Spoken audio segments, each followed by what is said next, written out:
On this week's episode, the ever-evolving world of Scooby-Doo.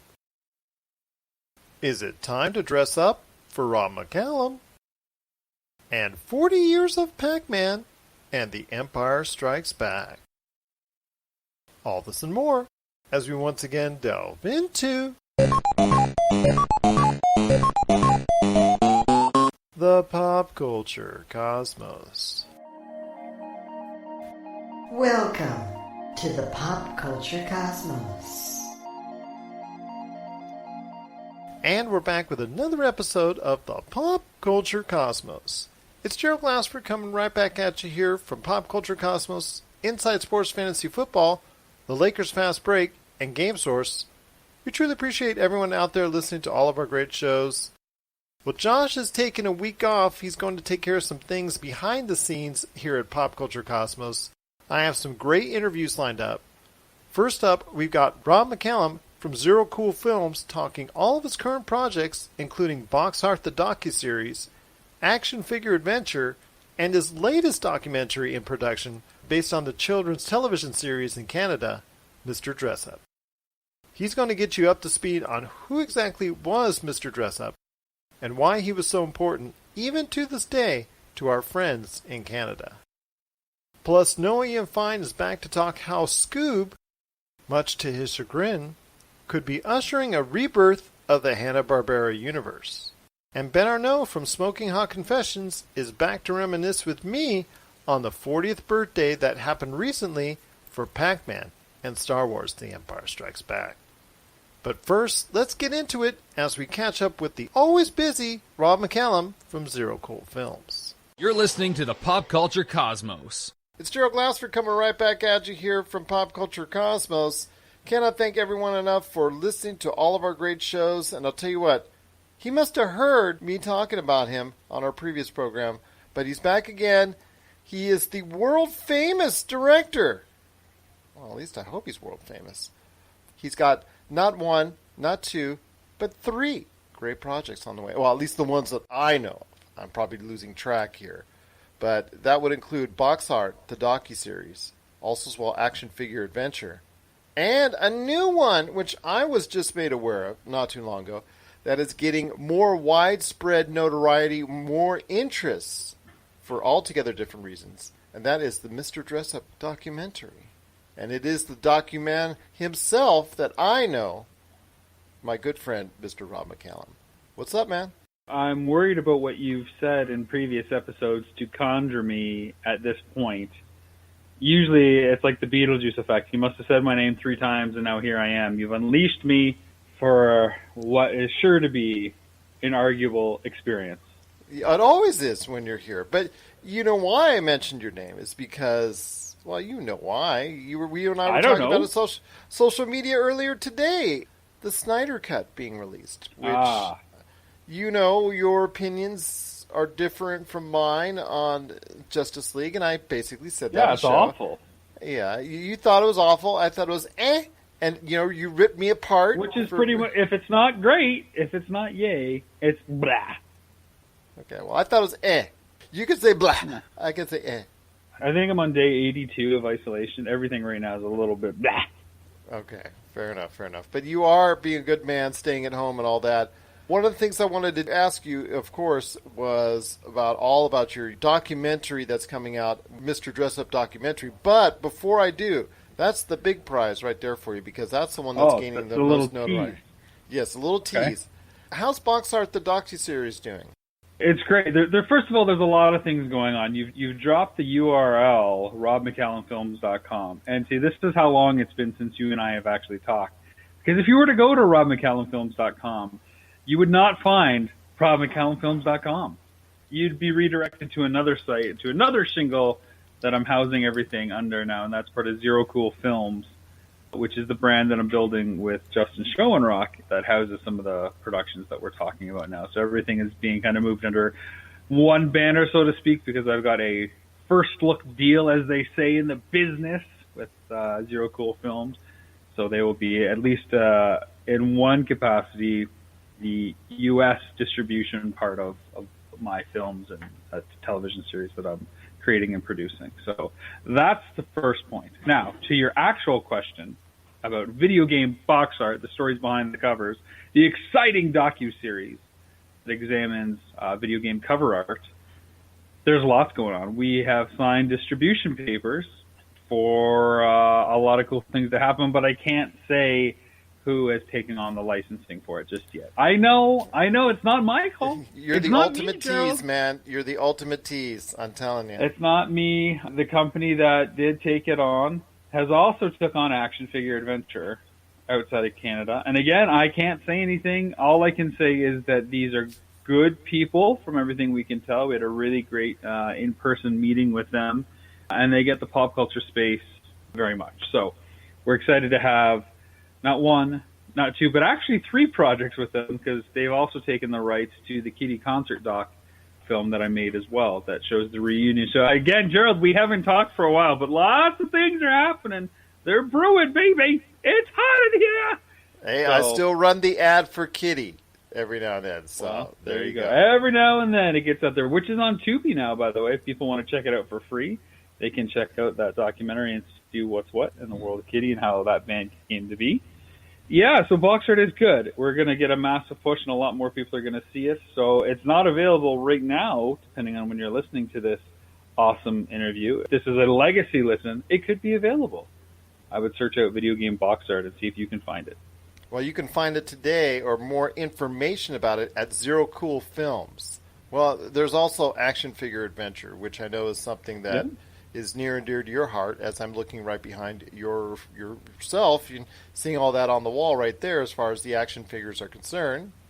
Yes, an Action Figure Adventure does hail from Zero Cool as well, so this is definitely one of those properties. It's a bit of a spiritual successor to Nintendo Quest, as you know, and it features our mutually good collaborative friend, Mr. Jay Bartlett, who's on a quest to create the ultimate action figure auction, all in the name of charity. So he's fronting the cash and then goes, around the entire country and beyond to see what kind of cool action figures he can get to put into this charity auction. And I don't know if you caught our live stream yesterday, Gerald, but we just had big news about it. Because, of course, we were planning this big, in-person hubbub event to do with all these people, and we're going to give them paddles, and we're going to have an auctioneer. But then this thing happened in the world that kind of discourages people from being close to one another. So we had to figure out alternative arrangements.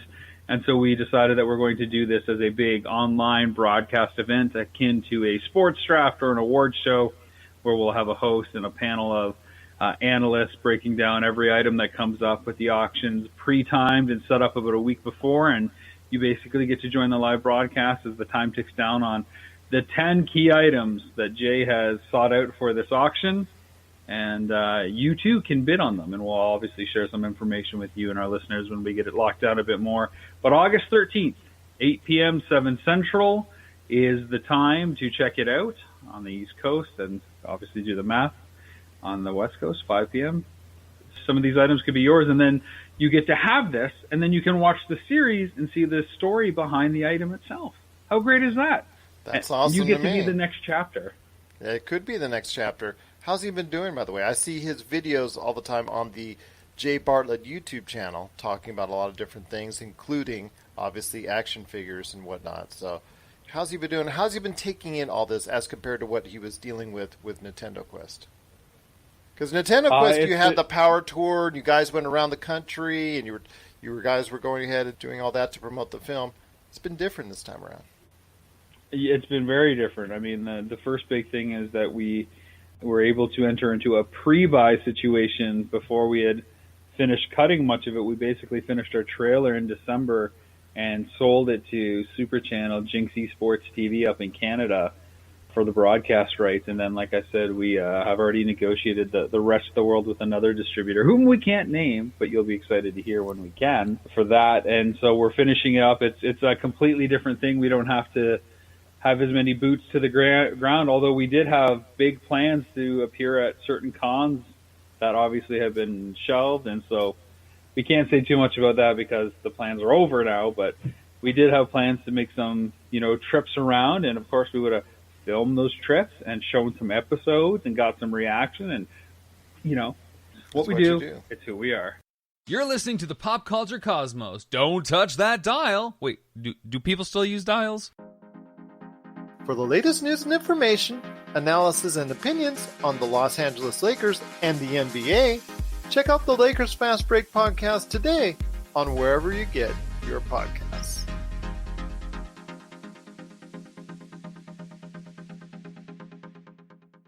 Well, once again, I'm talking to my good friend, Rob McCallum. You can check out a lot of what he's doing and a lot of what he's done at ZeroCoolFilms.com, which I just actually have right up here on one of my other tabs. So it is something that you go ahead and check out today. His entire listing of all of his great stuff that he has available at ZeroCoolFilms.com. But obviously the main... I should say it's not quite live yet. Well, I'm looking at it right now. Seems kind of live to me. Oh yeah, well, that's interesting. Okay, I see I see Leonardo there. It looks pretty good.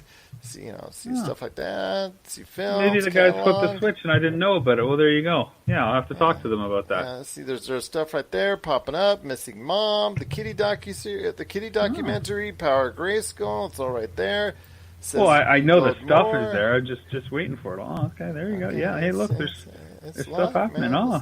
Stuff's happening indeed. It's right there for you. It says see what happens when you delve into the world of collaboration. People actually do the work. This is weird. This is weird indeed. I'm telling you. This is looking pretty good here. These guys have done a pretty good job. I like that. They have. It's really nice and slick looking. I think people should check it out at ZeroCoolFilms.com. But the main event for today is something that I have had yet to speak to you about, but I've been watching from afar, and I'm noticing that you are getting more interest on this project than any other, including Nintendo Quest, including Missing Mom. And I was actually asking you over DM, and you were telling me that you've gotten more interest in this project than all your stuff combined, basically. So I want to hear your thoughts on exactly why the Mr. Dressup documentary is getting so much notoriety and acclaim. Well, I mean, you've got to know what Mr. Dressup is. Exactly. First of all, and enlighten me. I will. I'm about to. Are you ready? I'm ready. Okay, here I go. Okay. The age of enlightenment has begun. Okay. Mr. Dressup is a preschool kids program in Canada that aired from 1967 to 1996, and then an additional 10 years in reruns. He's essentially, people kind of compare him to Mr. Rogers, but the Canadian version. Funny enough, they were best friends, and Mr. Dressup is the titular character portrayed by Ernie Coombs, who studied under Fred Rogers and worked on Mr. Rogers' Children's Corner show, and Mr. Rogers originally came to Canada to do a show just called Mr. Rogers, and then he eventually left and returned to Pittsburgh to do Mr. Rogers' Neighborhood. So that's kind of where Ernie Coombs comes from, and because it was on for such a long time in Canada, it's kind of like as loved as hockey is in Canada. It's just a really big deal. Everybody knows Mr. Dressup. It impacted more than 5 generations, and it's all about imaginative play. So the staple of every program would be a story that Mr. Dressup acts out, and he would go into the tickle trunk, which was like a bottomless Mary Poppins-like idea where he would reach into the tickle trunk and pull out whatever costume was in there and then tell a story, whether it's Jack and the Beanstalk or Billy Goat's Gruff or any number of things. Mm-hmm. And so that would be the staple segment that would always close out the narrative. He was an excellent artist and illustrator, so you'd sometimes see him at the drawing board drawing things, and there'd be some games that he'd play while drawing a picture, or he would create crafts out of simple household objects. And sometimes he would just read a story. And he had some puppet companions as well. And, of course, I love puppetry. So, instantly hooked as a kid. I think what makes it work as a show is that it's the ultimate child fantasy.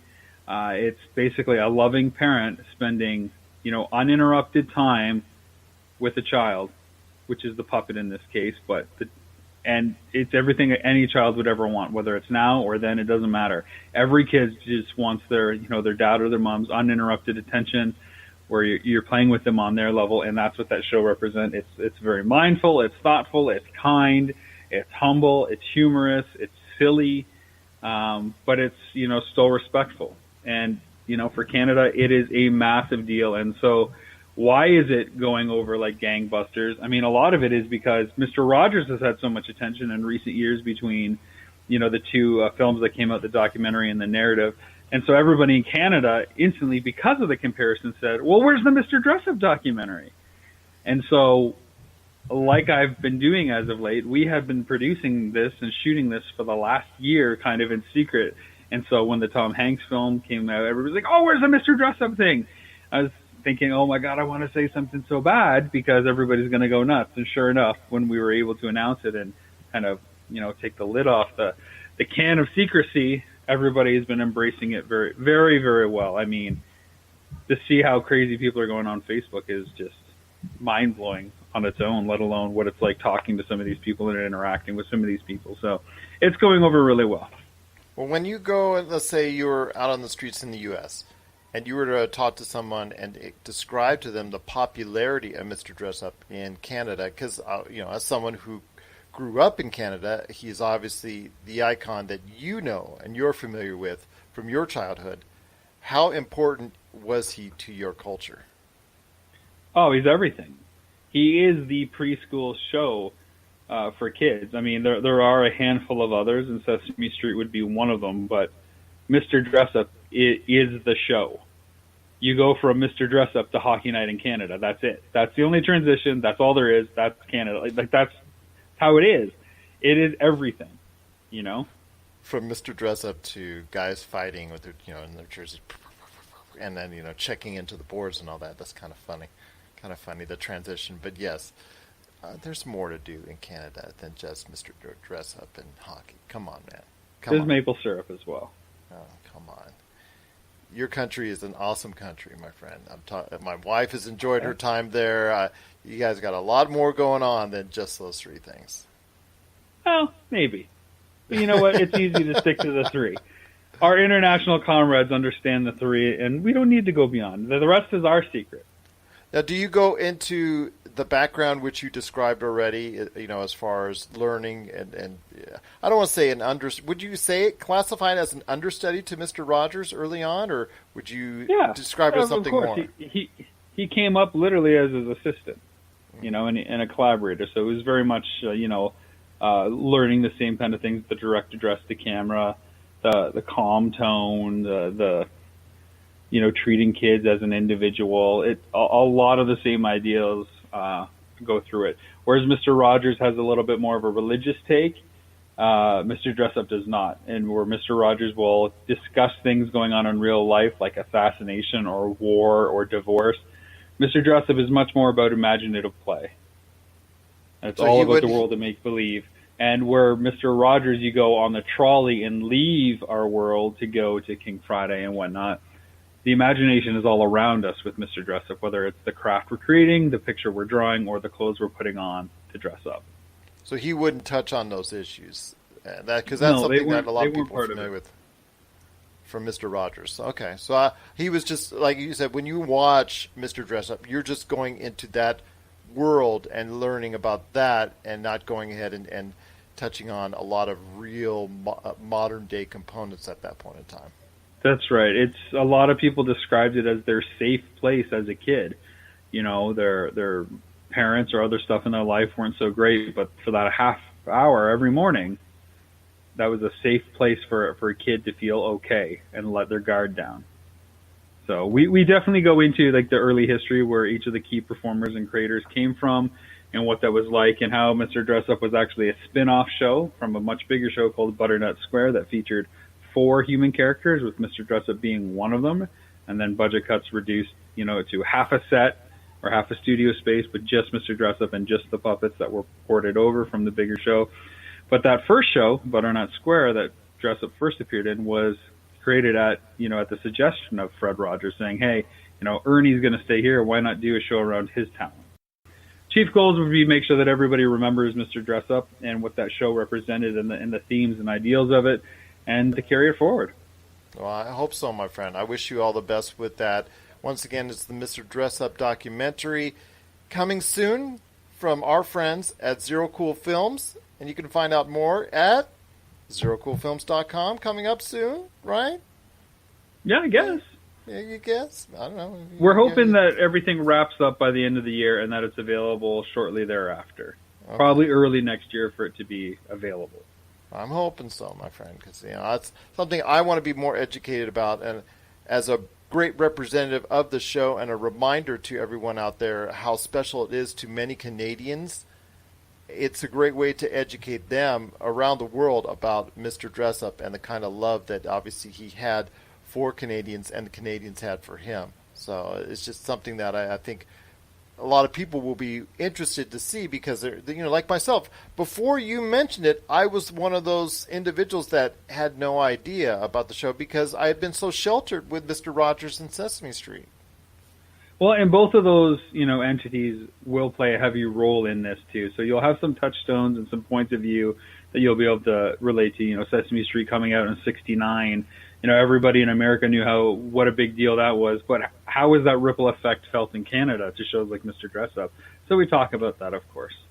Well, all right, my friend. A lot is on your plate, as always, and I know that's the way you like it best. Well, it's the way that it is. That's the way that it is. So before you get back to all that legal paperwork that's right beside you right there, once again, best way to get a hold of you, anybody has any questions, wants to know more about what's going on with you, Zero Cool Films, Rob McCallum, and all that great stuff right there for you. So where can people find out more about what's going on in your world? Well, if you want to follow the progress of everything with our Mr. Dressup documentary, it's only really on Facebook right now because that's our target demographic, the Facebookers. So facebook.com/Mr. Dressup documentary. That isn't the title. It's a temp title. We've got a better title cooked up, but this is what we're leading with. So facebook.com/Mr. Dressup documentary. And if you're trying to get a hold of me, just search out Rob McCallum Films on Facebook. And I'm also on Twitter @RobMcZob. No TikTok yet? I thought about it, and then I said, I'm good. So, that's the same thing I said, but I don't know. I may actually lean in and think about doing some TikTok at some point in time. Not the dances per se. I'll do TikTok when you start carrying bricks up the stairs for me again. It's cinder blocks, I thought. Yeah, whatever. Okay, whatever, indeed. Once again, it's my good friend Rob McCallum. You got to check out what he's doing today on Facebook, but also as well, ZeroCoolFilms.com. It looks pretty. It looks, pretty slick there, my friend. Yeah, it's just really just some good stuff happening right there at Zero Cool Films. So I'm happy for you. I'm glad we got to see it together. Exactly, just right there for you. But it's just awesome to see what you're doing, and I appreciate the updates so much. Any pop culture stuff you want to talk about before we head on out?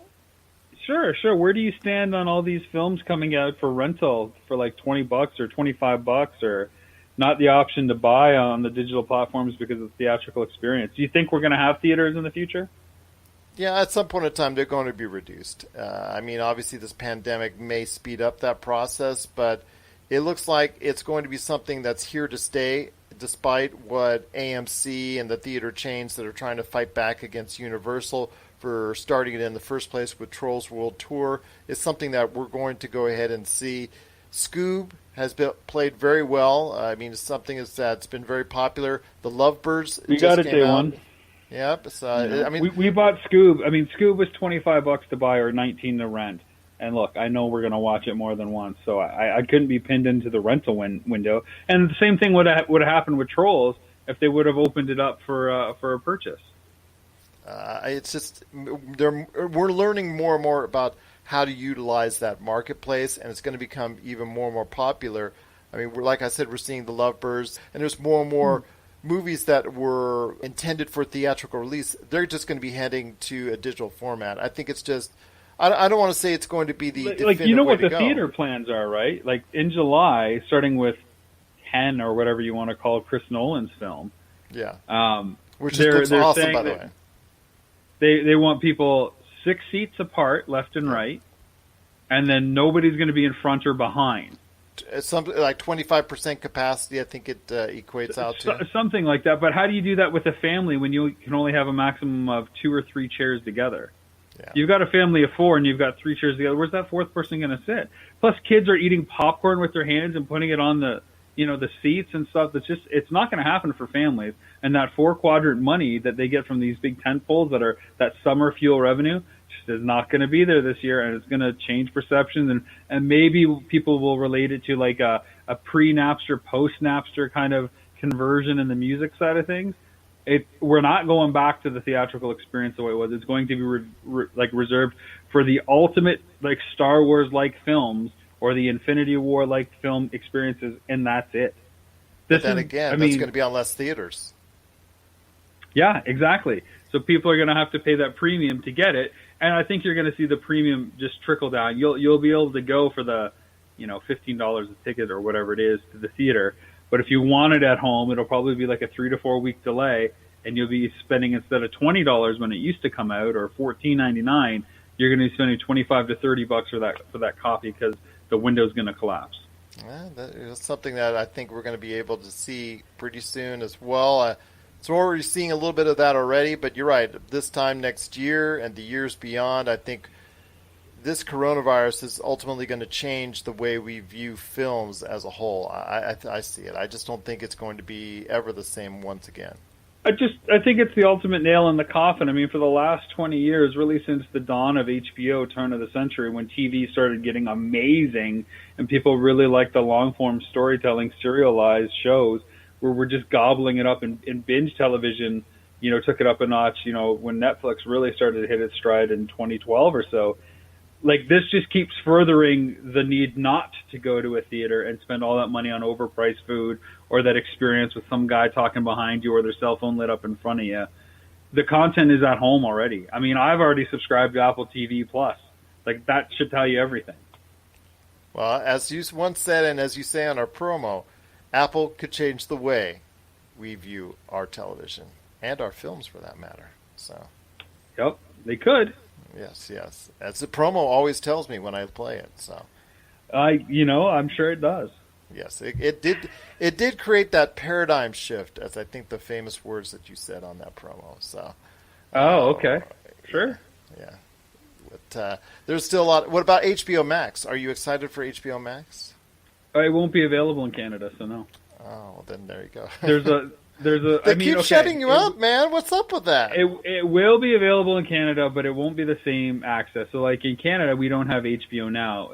All of HBO's program has been carried over to Crave, which is like a Bell Media conglomerate. So you subscribe to Crave for $100 a year, and you get all the HBO stuff. Okay. On top of like all their originals.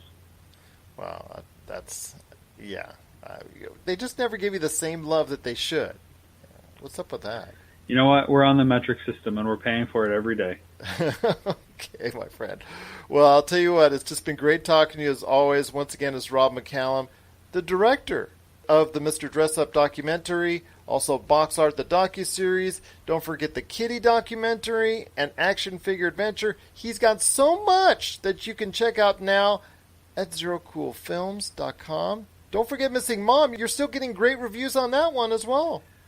I'm still getting the reviews. Yes. People are still making their stories, or they're telling you all their great thoughts on it. I haven't looked. You know the first rule of the internet, right? Don't read the comments. There you go. Well, a lot of the comments that I see are still very awesome on that film as well. So, good. I'll tell you what, it's just so great to hear from you, my friend. Any last thoughts on the way out? Goodbye. Goodbye, indeed. It is Rob McCallum. You got to check out everything that he's doing today at zerocoolfilms.com, or just type in Rob McCallum on Facebook, and you'll be able to see all the different things that he's doing out there. In fact, he's doing some live videos every now and then as he gives you updates on all of his projects. So check it out today. Rob McCallum on Facebook. Can't say Rob McCallum Films anymore. Well, you can, but that's not where you go check it out. I know. It's getting so confusing on how to find me. I'm just trying to get away from people. It's becoming dated. I'm going to have to change all my ads. Yeah, we're going to have to get a Zero Cool ad for you somehow. Well, you did mention Zero Cool on one of them, so that's good. Oh, good. Yes, there you go. Well, Rob, it's just been great talking to you as always. Always love catching up with you, and I cannot thank you enough for being a part of the pop culture cosmos. Zero Cool Films presents Action Figure Adventure. Super collector Jay Bartlett hits the road once again in search of action figures' most iconic and noteworthy and rare figures, all in the name of creating the most ultimate action figure auction ever. He fronts the cash, the charity benefits in the end. What will he get, how will he get it, and how well will he do? Find out November 1st, 2020. And we're back once again with Pop Culture Cosmos. It's Gerald Glassford coming right back at you here, along with my good friend, Mr. Noah Ian Fein. He's back on the show once again. I can't get rid of him, or he can't get rid of me, either which way, because it's so great to have him back on. If you want to check out what he's doing on his group, HunnicOutcasts, just go to Facebook and type in the HunnicOutcasts. You can check out what he's doing today there. All the great stuff. He does every now and then videos that goes ahead and talks about some of the great things that are going on in pop culture, plus also the appearances on other podcasts as well. But Noah, I appreciate you taking the time to speak to me once again, as I pester you once again to be on the show. I would have gotten away with it too if it wasn't for that home VOD release of Scoob. Yeah, it's funny because I know you've talked about this, and I've talked about this off air. It was interesting that because of the pandemic, a lot of movies, it was being, and this has actually been debated for about 5 years now, that people going to the movie theater, the theater experience has changed. And once upon a time, it used to take maybe 2 years for a film to show up on video. And now it goes from a year to 6 months to maybe 2-3 months, and then you can either purchase the digital copy or wait until it's out on DVD, if that still exists, that you can rent it. And there's always been this debate on whether or not you want to purchase the movie that's in theaters now instead of pirating. And the whole idea was price. And 5 years ago, it was discussed, it was either going to be $25 to $50 to purchase the movie now on either Amazon or Vudu, whatever was hip back then, which I'm going to go with Amazon. And to rent it, I think, was $24 for like 2 days. Now, with Scoob and Trolls, at least I know with Scoob, the option was because of the virus, you could either purchase it for $25 or for $20, you could rent it for 48 hours. And unfortunately, for me, $25, I still overpaid for it. And I understand it's equivalent to going to the IMAX or IMAX 3D and concessions, even with a family of 6. But the problem comes down to, I've watched Scooby-Doo for, I mean, we're coming, I guess this is technically the 50th anniversary, and I've watched a lot of Scooby-Doo. But I've seen it all. I've experienced it all. But, you know, this movie, when it was discussed that it was going to be either rebooted or remade or whatever you want to call it, watching this trailer and seeing the cardboard, I didn't know where it was going to go. They kind of took hints from Teenage Mutant Ninja Turtles Out of the Shadows, where they decided to bring everything in from the cartoon series. Even Scooby-Doo 2 Monsters Unleashed on that live action, they decided to bring all the ghosts from the original series live action. But here, they started out with Pup Named Scooby-Doo and then went into, what are we up to now? Mystery Incorporated or Guess Who Scooby-Doo? I forget. I mean, this is a show that's been reinvented and repackaged so many times, and there's one made specifically for you. I have a couple of my favorites. Do you have like a favorite Scooby-Doo series? Well, obviously the original, because it was not only just because of the fact that it was created in the same year that I was born, but it's my first memories of the series and set the formula for the entire kids mystery drama type deal. But it set up the whole scenario for how you play out a typical Scooby-Doo show. Those series just so well done, so well documented, so well crafted at that point in time for late 1960s, early 1970s cartoons. To me, was just so fascinating. A Pup Named Scooby-Doo is probably, to me, right after that. Something that I thought was very well done. I know ABC had put a lot of money into that at that point in time when it came out. But other than that, there's been some big hits and some big misses. Scrappy-Doo I cannot stand.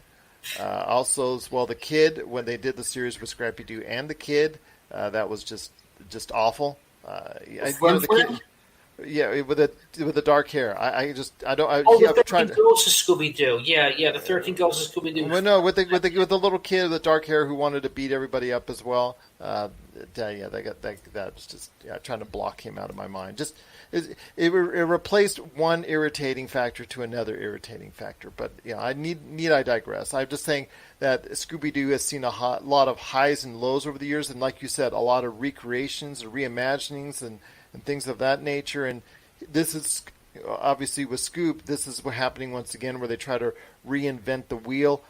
I think it's actually pretty good. I kind of liked it. I'm not going to say it's great filmmaking by any stretch of the imagination.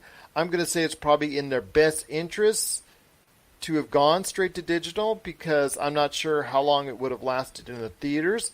Now, mind you, as far as overall economics, they are still losing out. No matter how well they do on video on demand, no matter how well Trolls World Tour does on video on demand, they will still have lost out over what they would have earned going to the box office first on a worldwide basis had there been no pandemic, and then going to video thereafter. But they're trying to make the best out of a bad situation, and we're seeing this now from movies like those two, plus also Irresistible is coming that's a movie with Steve Carell. That's coming to video on demand. Lovebirds is just coming out on demand. I mean, that was also meant for the theaters. We're going to see this more and more take place. And Rob McCallum and I just talked about it as well, where the importance of the theaters is going to become less and less over the course of time as these movies are making the decision to either go to video on demand or hitch up with a streaming service. And that's something we're going to see more and more of in the coming weeks, months, and years. See, here's the thing, though. I kind of was hoping they would do this with Black Widow. On the other hand, as I said last year, I don't know how you're going to top Endgame. And lots of luck. I'm glad it's not me in Phase 4. I don't know where it's going to go. But it would have been nice to see that, because I know it was supposed to be out this month, and now May is coming and going. So I know everything. You're pushing all these movies back because of the pandemic. There are some that I don't mind paying $25 for, and some are kind of like, no, thank you. 15 to rent instead of 20 would have made a little bit more sense. I know they're going to lose money regardless, but you know what? Economic-wise, you're right. Hiking the price of a movie ticket, and they're going to hike the price of movie tickets once we go back anyway. That's just the way it's going to be, because they have to recoup for renting the auditorium, poor box office, the concession, and everything else. Everything is going to go up because, we're back, but all prices are going back up again, which is going to be insane. And I have to be honest, going to the movie theater, whether I go during the day or at night, it's been empty anyway. And it's amazing that, I'm not going to lie, I see people theater hopping, but I still see, the bootlegging, but it's 1 6 dozen of the other. The question is, did anybody really want to rush and see certain movies like Scoob, and whether or not this does because it's a kid's movie or not? The problem that comes down to is that Warner Brothers, the way they were advertising this film, and I think this is one of the problems that I had with this, is that Warner Brothers still feels that they can create a cinematic universe. And we were going to talk about this because Disney/Marvel, and this is what I think one of the reasons why you called me on, because I did write a post about this on Facebook, that Disney/Marvel got very lucky with creating a cinematic universe. I don't know how they did it. They almost gave up on Iron Man 2, but they persevered. And I really didn't get interested until Avengers. And then I really went back and I got it, because I only saw the first Iron Man in theaters. I didn't see Hulk. I didn't even know Hulk was out. And I really didn't pay attention to Avengers. And then all of a sudden I got back into it. But somehow it persevered. And then Universal tried with their Dark Universe. And that didn't work because they figured, let's just cram in all these characters, create a Dark Universe, but there's no real plot.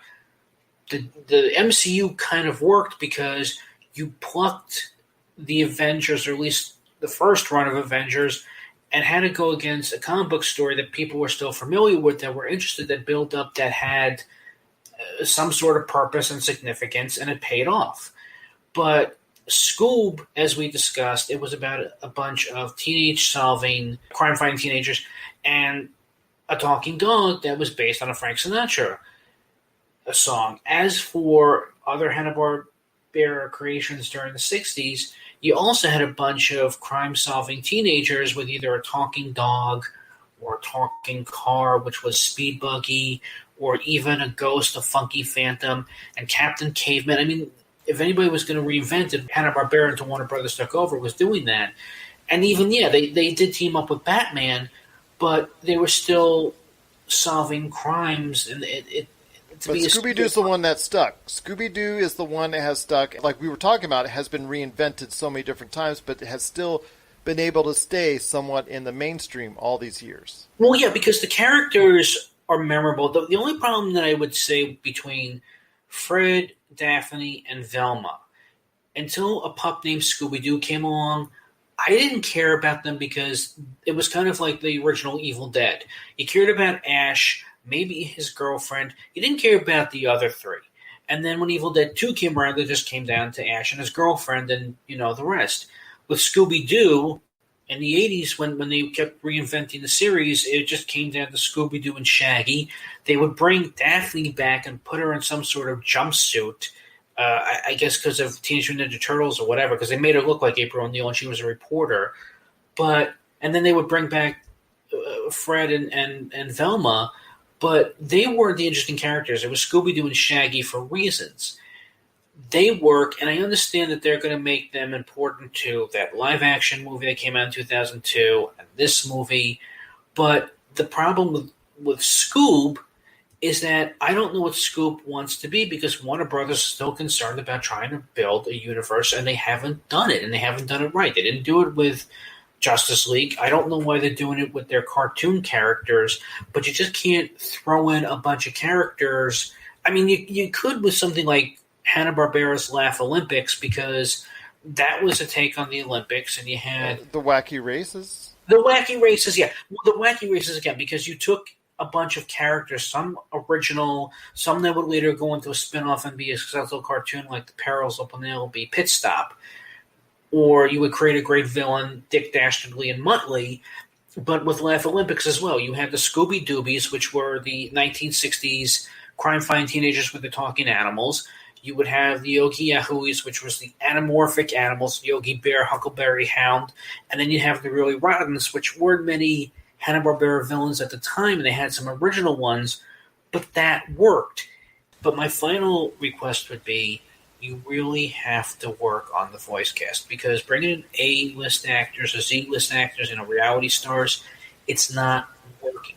I think when you bring in professional voice artists over the years like Billy West, Rob Paulson, Jim Cummings, Tress MacNeille, Marlise LaMarche, April Winchell, Greg Griffin. I can go on and on. If you bring them in, then you have my interest and attention, because they have been doing a lot of voices and they've been voice-overing cartoons for years. But if you're bringing in Hollywood and TV reality stars, the voice, one, you're just hearing their voice. Two, they're not used to voicing cartoon characters. They're just in the studio giving the voice, and you know what? I'm not feeling it. So if you're going to do it, hopefully this time, bring in people that have voiced it in the past and really respect the characters. Once again, I'm speaking to Ian Fein from the HunnicOutcasts. You got to go ahead and check out everything that he's doing today on Facebook at the HunnicOutcasts. As long as you don't bring back again Scrappy-Doo and Flim Flam. No. So, I'm sorry. It does not work for me. Those two never did and never will. But it is right now, Scoob. That's available on video on demand. Whether you like it or don't like it, we'd love to hear your thoughts. popculturecosmos@yahoo.com. No, it's always a pleasure having you on the program, voicing your opinions on everything going on in the realm of pop culture. Can't wait to hear your thoughts on your upcoming, again, 10 days, 10 box arts from video games that you know and love. Yeah. You're always welcome back on the show, my friend. Just glad to have you aboard right here at the Pop Culture Cosmos. But any last thoughts on the whale? Yeah, no more Scrappy-Doo, no more Flim Flam, and please, just no more Simon Cowell. Except on, was it America's Got Talent? Your ace is on that one, my friend. But it is, once again, Noah Ian Fein. Check out all that he's doing today at the HunnicOutcasts. Noah, it's been so great to have you part of the show. Jinkies, it'll be time for another mystery coming up very soon for Scooby-Doo as we go ahead and check out the latest that they're doing today right here at the Pop Culture Cosmos. Zoinks! If you need your video game fix, be sure to check out Retro City Games. Located in Town Square on Las Vegas Boulevard or in Henderson, Nevada, Retro City Games has the cure for all your video game vices. Retro games and games for current consoles, Nintendo, Sega, PlayStation, Xbox, and more. Retro City Games has all the staples from any library and some highly collectible offerings too. So pick up a few games today at Retro City Games in Town Square on Las Vegas Boulevard or in Henderson, Nevada. Retro City Games is your video game metropolis. All right, thanks once again for everybody joining the show. Just appreciate everyone listening out there. I'll tell you what, to close out the Pop Culture Cosmos show this week, I wanted to go ahead and recognize something that I didn't have exactly enough time for on our Friday program. But that is something I do want to celebrate, and that's 40 years.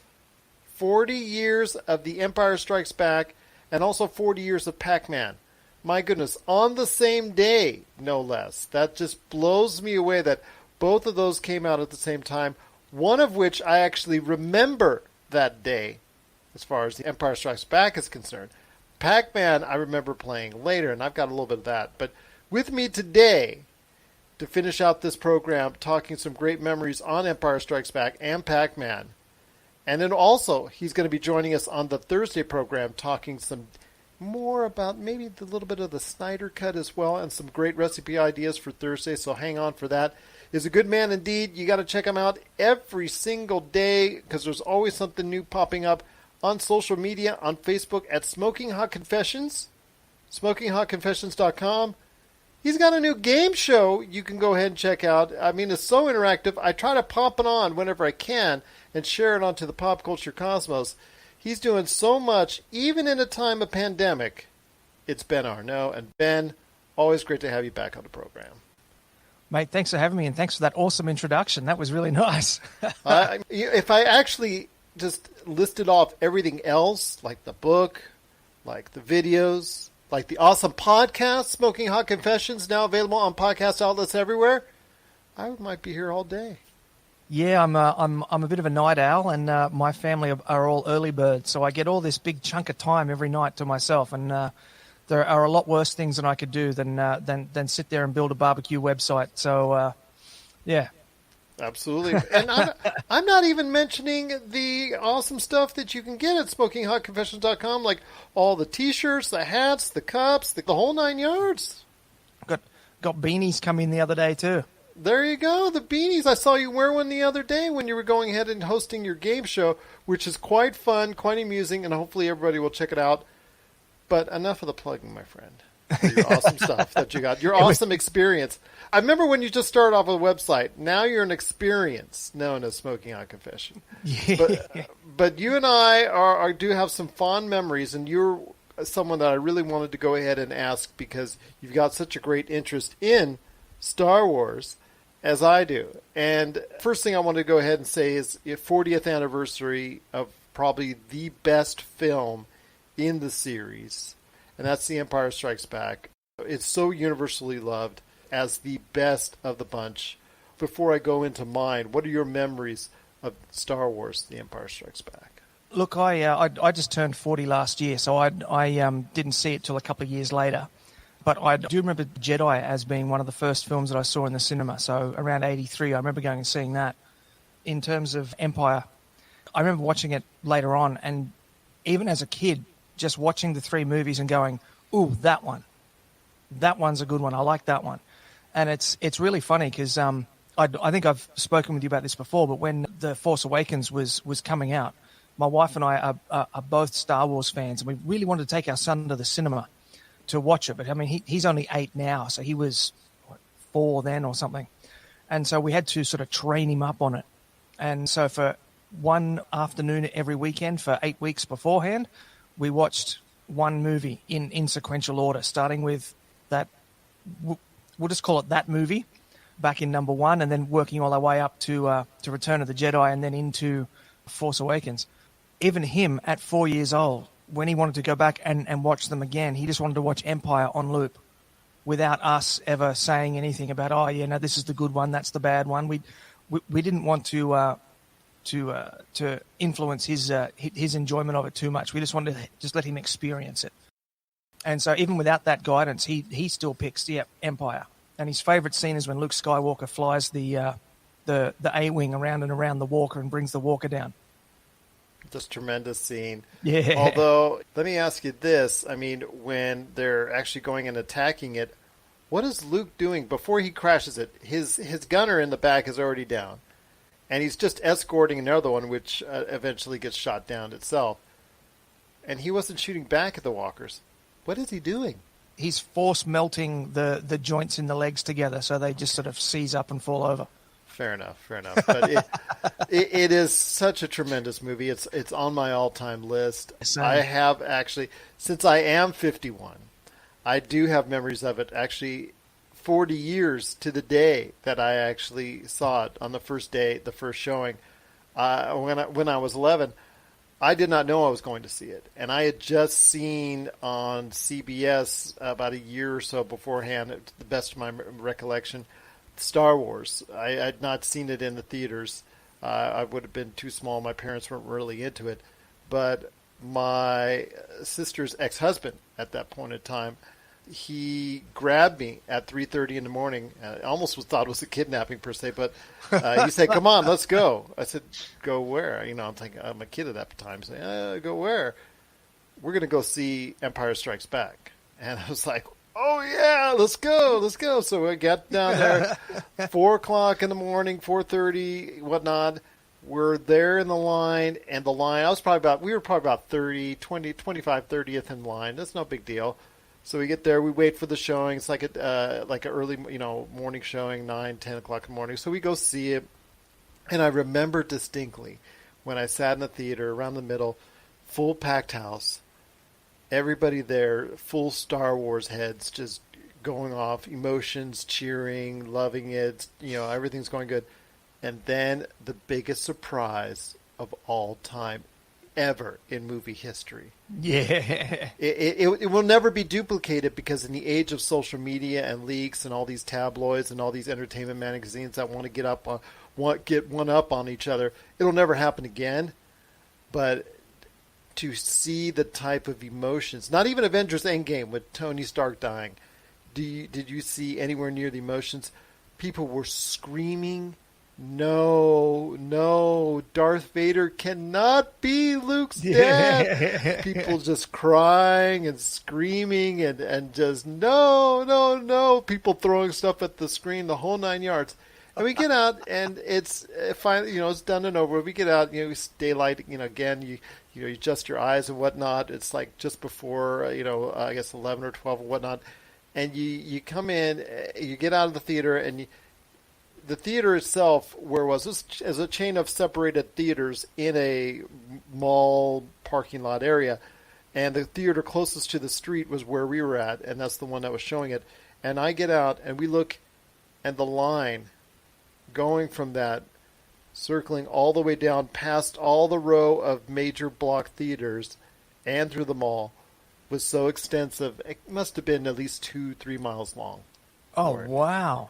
This was way back when you, like you said, when you were a kid in 1983, where you don't have Fandango, where you don't have those things that in life preclude you from that, where even, Betamax was, still, barely a thing, you the only way you would go see a film was go to theaters or wait, possibly even if it went on to a CBS or an ABC for the Sunday night movie or whatnot. But yeah, it was going to a theater, and the theater then was just like, you would wait the requisite 1 to 3 hours, and this was well beyond that. This was something that beat the expectations. It's one of those few times in life when you have some expectations, and it exceeds it, and you have done, experienced something, and you've done this, movies, television, whatever in life, video games, anything, and the sequel even beats whatever it is, that enjoyment that you had out of the first one. Well, we would just wanted to wish Empire just truly incredible 40 years, and I'm looking for many more years to be recognized as the best that Star Wars has to offer. It is that one of those few films in a trilogy that makes actually both parts 1 and 3 better and more cohesive after you watch number 2. It not only builds upon everything that number 1 is, it's a great movie in its own right and helps set up number 3 even more. So yeah, it does everything you wanted to do as a sequel. So it's just a tremendous thing. Happy 40th. Speaking of happy 40th, wanted to go ahead and mention something that came out also that day, but I didn't know at the time. I should have. Maybe it was at the arcade when I walked on by after seeing Empire Strikes Back. But that was Pac-Man. You just couldn't see the new machine through all the line of people that were trying to get into Star Wars. Exactly. And that was Pac-Man, my friend. I want to talk about 40 years ago when Pac-Man debuted, and that changed the scope of how we view video games. Asteroids, yes, that was out. Pong, that was out. Space Invaders, I believe, was also around that time. But it wasn't until Pac-Man, I really think that it came over an entire wave of people, and not just hardcore gamers or not just arcade gamers at that point in time. I really think it just connected with such a large audience. For me, it wasn't something I really played a lot of at the arcades, but I sure played the heck out of it on the Atari 2600 when I got it at that point in time. It was not a arcade game for me, but yeah, same thing. When my dad got me an Atari 2600, the Pac-Man game copped a flogging. It really it really took a beating, that poor old Pac-Man cartridge. But we were over in America last year, and we were walking through Walmart on one of the last days we were there, because it's so much cheaper to buy clothes and shoes and things over there than it is over here. So we're doing our last minute shopping and to go back to the house and pack our bags to go to the airport. And my son comes running over with it's a little mini arcade game. I don't know if you've seen them. They're like about this big. So my son comes running over with this little mini Pac-Man game. And he goes, "Daddy, can I have this? Can I have this?" And I said, "What is it?" And he goes, "It's Pac-Man."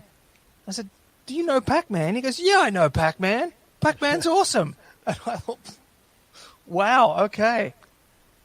You've got Minecraft and Fortnite and Roblox and all these other games, which I still think are kind of old looking anyway. Well, not Fortnite, but Roblox and Minecraft. And he wants Pac-Man, and he loves Pac-Man. And he sat there all the way back through 3 airports and 22 hours to get home, just sitting there playing on this little mini Pac-Man arcade thing. It's still a great time, Pac-Man at 40.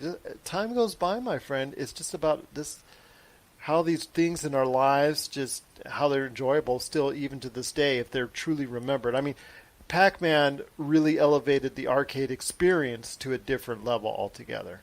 You know, I know the Pac-Man Fever song, and people were playing it like just at the end stages of disco and things of that nature. But still, it was so fascinating to look back and see the type of fervor that there was for Pac-Man and how it really reshaped what we could see about the arcade experience. I wonder how many kids lost all of their allowances just week after week after week, just straight into those Pac-Man machines. But that was the old days when you would just put the quarter up on the top of the ridge right there, say, "I got next." So that was cool. Those days. Yeah. I miss my days at the arcade, and I'm sure so many others do as well. I tell you what, though, my friend, 40 years, it goes by so fast, but it is so enjoyable, and I cannot thank you enough for sharing those thoughts with me. Thanks so much to Rob McCallum, Ian Fein, and Ben Arnot for being on the show today. Stay tuned for more of the Master Grill Artists from Smoking Hot Confessions on our Friday's PCC Multiverse, plus the latest news and trends in pop culture, as we continue our countdown of the Pop Culture Cosmos Top 100 Films as well. So for Rob McCallum, Ian Fein, and Ben Arnot, this is Gerald Glassford. It's another beautiful day of paradise right here in the Pop Culture Cosmos. We thank you for listening. And here's hoping you have yourself a great day.